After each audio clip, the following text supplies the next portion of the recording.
Hey everybody, it's Jamie Gruber with Multifamily and More, and I wanted to talk today.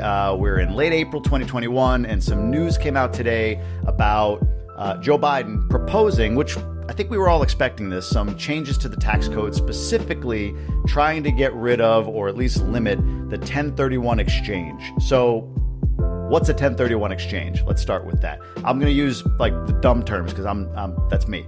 So 1031 exchange is essentially what happens is it's a section in the tax code, section 1031, where when you sell a property, an investment property, you have capital gain. So if I buy a property for $100,000 and I'm going to sell it for $200,000 a few years later, that $100,000 in capital gains is exposed to taxes. But with a 1031, I can take that money, buy another property that's like in kind, so to speak, that's similar to the property I just sold, and I can actually roll all the money into that tax deferred.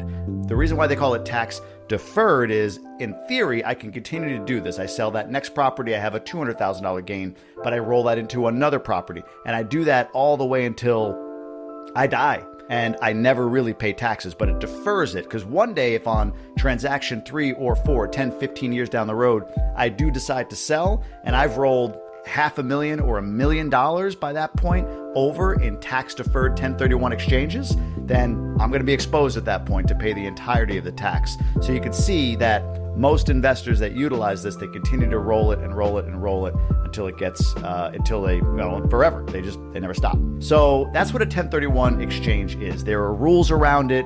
I mentioned you have to trade into a similar property. That's probably the most basic way. Some of you out there are saying, no, that's not exactly true.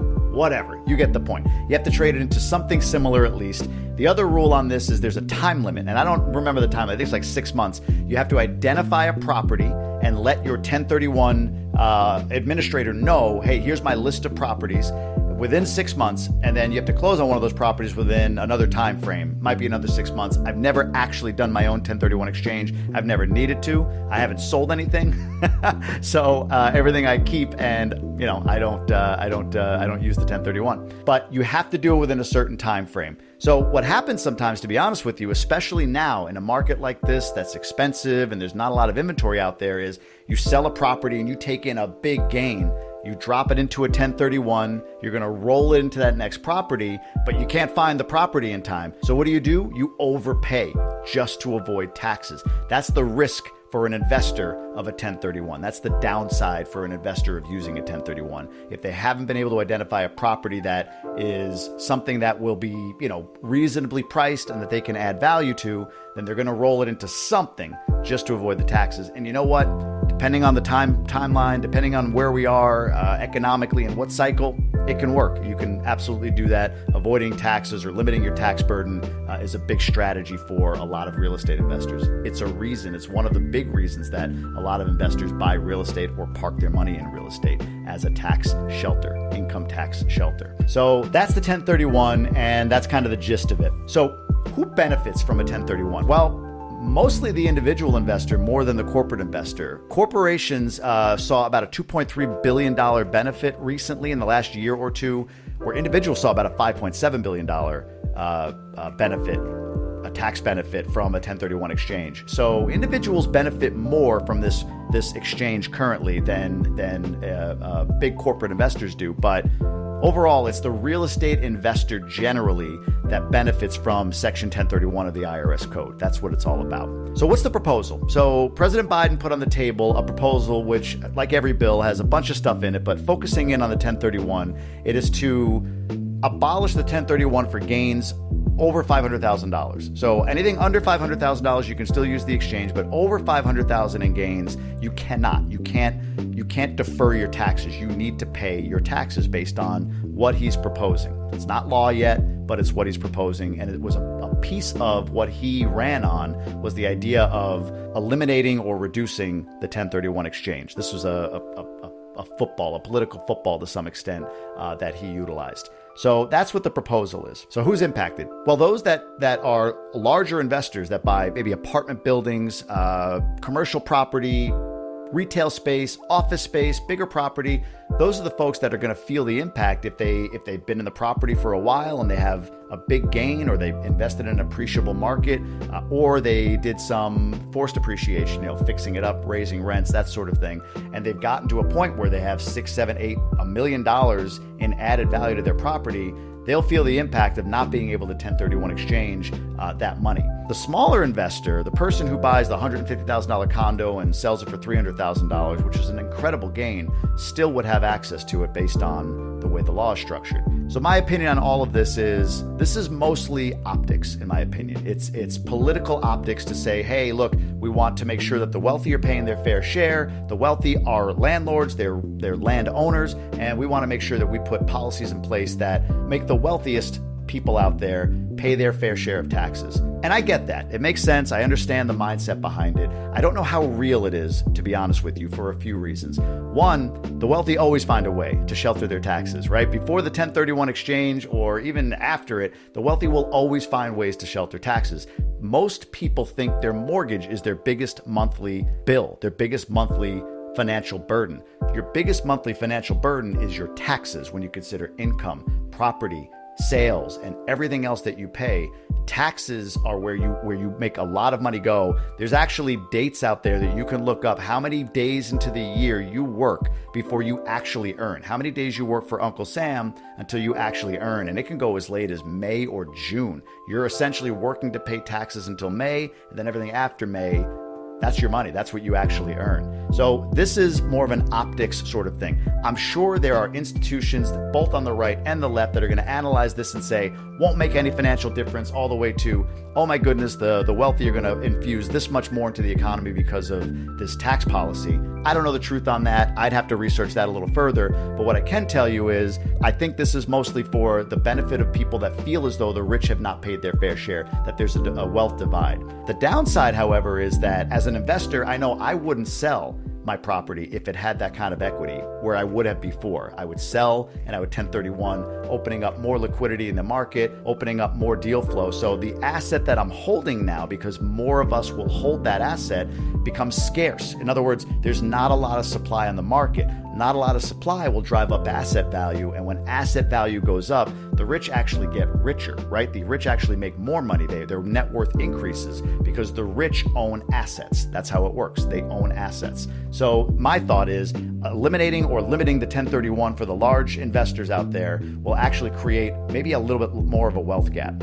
I'd love to hear your opinions. Drop them in the comments below. Call me whatever you want to call me. I could be right, could be wrong, but let's hear what you think about that. Let me be clear. I'm not saying reform is necessarily a bad thing. I think it's reasonable to seek reform. I think it's reasonable to say, hey, let's look at, what this was intended to be and what it is now. I don't know that this is the way to do it, though. We'll see. I mean, who knows? I'm not the policy expert here, but for sure there's potentially some value in potentially doing this, but I think that there's also some downside. It's not one or the other anytime, but for those out there that might be saying, yes, the rich need to pay their fair share, I just be careful with that, because again, I think the rich will find another way to shelter their taxes, and I'm not so sure that this creates a wealth compression. It may create more of a wealth divide. We shall see on that. Time will tell. Generally speaking, here's my thing. For those out there that make the point, and many do, that, hey, look, the wealthy aren't paying taxes. They're not paying enough in tax. What about schools? What about education? What about local police and fire and all of that stuff?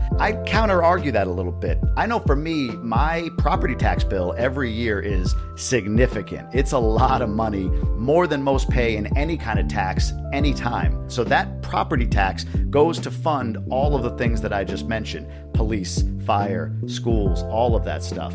Income tax is the benefit that I get from taking the risk of owning a property. I get the calls at 2 a.m. about heat being out. I get the calls about, something happening on my property, potentially somebody slipping and falling. I take on that risk and that burden because there's benefits to me, like cash flow, like appreciation, but also tax benefits. In addition, for the government to house all people out there that need housing would just be too burdensome. It would be too big a burden for the government to go through. So they incentivize ownership. They incentivize landlords to go out, buy property and rent it to folks that need it, workforce housing. To boot, for me and many investors that are bigger than me, there's an entire economy around what we do. I have employees, I have property management firms that I pay, I have contract work, I pay those contractors, which feeds their family. So I feel like the real estate investor sometimes gets a little bit of a bad rap. I'm not crying boo-hoo for any real estate investor. We decided to do that.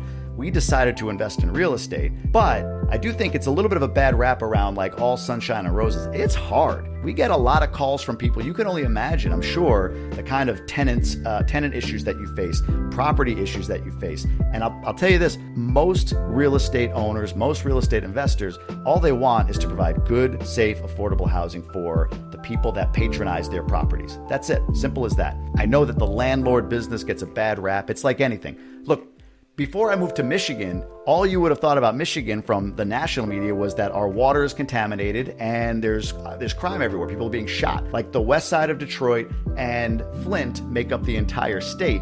Then you get here and you realize, wow, it's a beautiful state. There's incredible natural beauty. There's tragedies like what happened in Flint, and there's terrible things that happen in a city like Detroit, but it doesn't make up the entire population of Michigan. It doesn't speak for the entire state.